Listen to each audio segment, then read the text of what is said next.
নমস্কার দর্শক বন্ধু, মানসী এভরিথিংসে সকলকে স্বাগত জানিয়ে আমি শুরু করছি আজকের রেসিপিটি।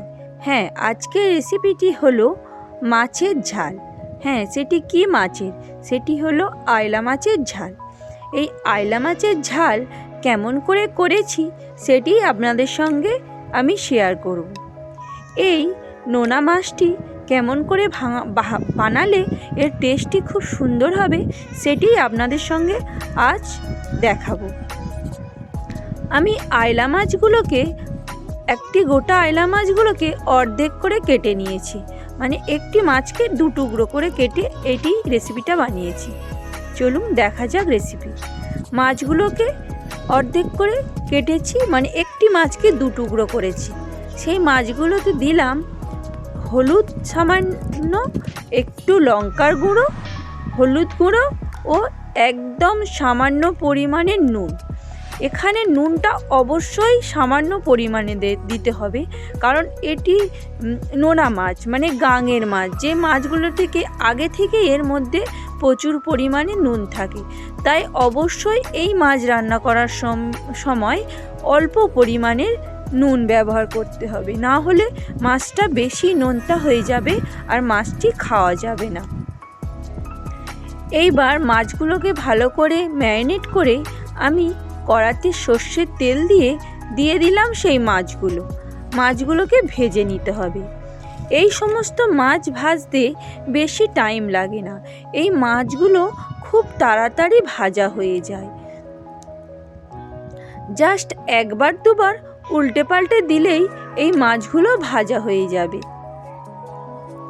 আর খুব তাড়াতাড়ি এর মধ্যে একটি শক্ত ভাব এসে যাবে।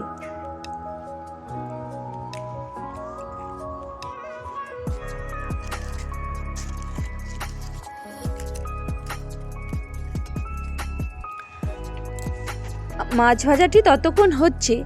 আমার চ্যানেলে নতুন বন্ধু হয়ে থাকলে আমার চ্যানেলটি সাবস্ক্রাইব করার অনুরোধ রইল,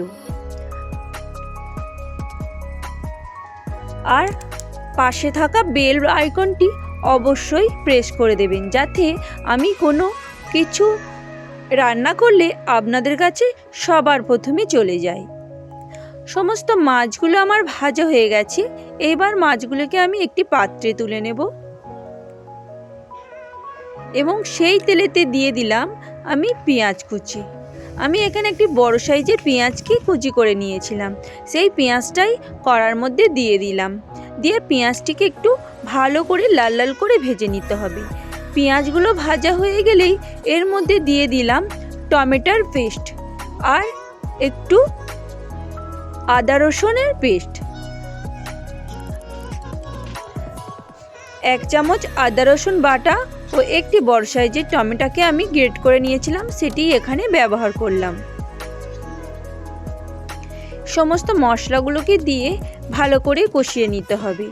আর এর মধ্যে অ্যাড করলাম 1 চামচ লঙ্কা গুঁড়ো। আমি এখানে 2 চামচ লঙ্কা গুঁড়ো ব্যবহার করলাম। ঝালটা যে যার স্বাদ অনুসারে ব্যবহার করবেন, যেহেতু এতে নোনা মাছ তাই এতে একটু ঝাল ঝাল হলেই ভালো লাগে খেতে। আর দিয়ে দিলাম 1 চামচ হলুদ গুঁড়ো, আর দিয়ে দিলাম কিছুটা নুন। দিয়ে সমস্ত মশলাটাকে আমি কষিয়ে নেব ভালো করে। মশলাটা অবশ্যই সময় দিয়ে কষাতে হবে, যাতে এর মধ্যে কোনো কাঁচা গন্ধ না থাকে মশলার।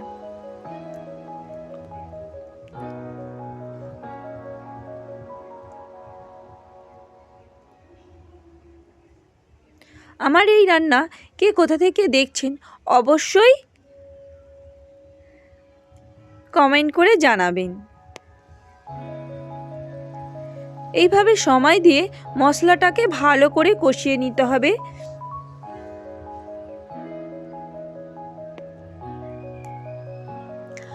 প্রয়োজনে একটু সামান্য জল দিয়ে কষিয়ে নিতে হবে, কিন্তু অবশ্যই ভালো করে কষিয়ে নিতে হবে, যাতে এর মধ্যে কোনো কাঁচা গন্ধ না থাকে। মশলাটা কষা প্রায় হয়ে এসছে। আমি এবার এর মধ্যে দিয়ে দেব জল। দেখুন মশলা থেকে তেল ছেড়ে যাচ্ছে, মানে বুঝতে হবে যে এটি কষা হয়ে গেছে। এইবার জল দিয়ে কিছুক্ষণের জন্য ফুটতে দিতে হবে।